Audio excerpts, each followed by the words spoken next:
So we're going to start on Netflix with a new feature film called Train Dreams. And here's a clip. I was thinking that we ought to get married.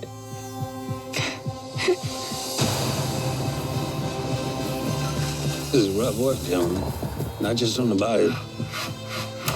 We just cut down trees that have been here for 500 years. Upsets a man's soul whether you recognize it or not. So this is set in North America in the early 20th century. It's about this chap called Robert Grainier, played by Joel Edgerton of Star Wars fame. He's an orphan. He lives a very lonely life.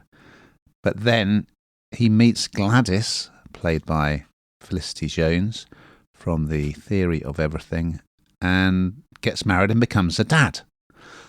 His work, it's set in Idaho, by the way. His work is as a logger, so that means he has to go far from home. He's often working for the railroad because the railways are racing across North America. And so it's quite a lonely, hard life away from his sort of idyllic family life in this cabin he's built by a river. William H. Macy from Fargo, he appears in it as a dynamite specialist. It's very slow. It's very quiet. I mean, Robert himself is extremely taciturn. He really doesn't say much. And he suffers a bit like a sort of Thomas Hardy protagonist. He really suffers, and I won't say what happens. It's based on a book. There's tragedy that he has to endure.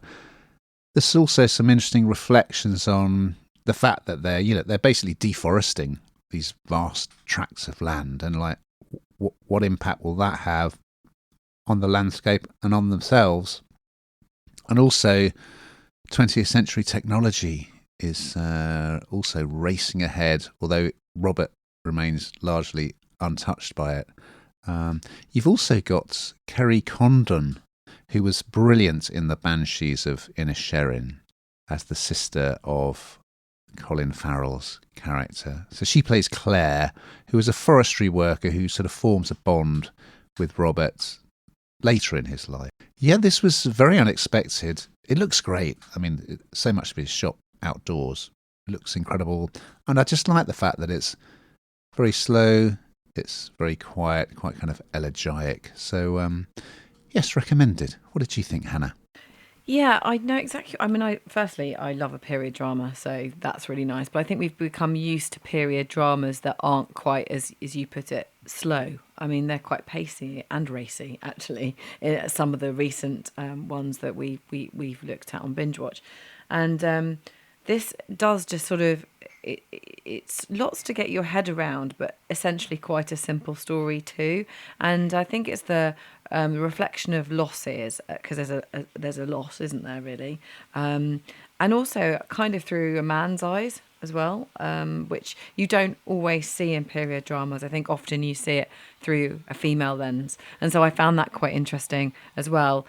Really nicely done. I think something that's that a lot of people will enjoy, but something's a little bit different and a different take on period dramas we've kind of been used to, because although they're period, they're almost made more modern in the sort of brutality and some of it that we see that I suppose plays to modern times. I don't know, but this doesn't feel like that. So yes, it's good.